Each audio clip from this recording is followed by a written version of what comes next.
অনেকেই আমার কাছে হাত পা ফাটার সমস্যা নিয়ে আসেন এবং তারা বিভিন্ন ধরনের ক্রিম বা লোশন ব্যবহার করেছেন বলে আমাকে বলে থাকেন। এখন তারা আমাকে জিজ্ঞেস করেন যে এই ক্রিম বা লোশন আমরা নির্দিষ্ট সময় ধরে ব্যবহার করছি। কিন্তু দীর্ঘমেয়াদে আমরা কি ব্যবহার করতে পারি?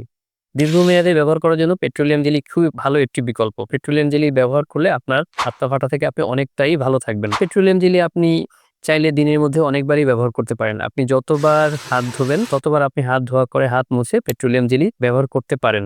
কখন পেট্রোলিয়াম জেলি দিবেন? আপনি সকালে বা দুপুরে বা রাতে অথবা আপনি যে কয়বারই আপনার হাত পানি দিয়ে পরিষ্কার করবেন, প্রত্যেকবারই আপনি পেট্রোলিয়াম জেলি ব্যবহার করবেন। বিশেষ করে সাবান বা হ্যান্ড ওয়াশ ব্যবহার করার পরে অবশ্যই আপনার যদি হাত পা ফাটার সমস্যা থাকে, আপনি পেট্রোলিয়াম জেলি ব্যবহার করতে পারেন।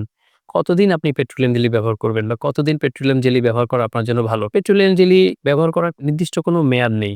আপনার হাত পা যদি ফেটে যাওয়ার সমস্যা থাকে, তাহলে আপনি যতদিন ইচ্ছা বা সারা জীবন আপনার পেট্রোলিয়াম জেলি ব্যবহার করতে পারেন। এর ফলে আপনি হাত পা ফাটা থেকে অনেকটাই ভালো থাকবেন। আপনি অনেক রোগ থেকে মুক্ত থাকবেন।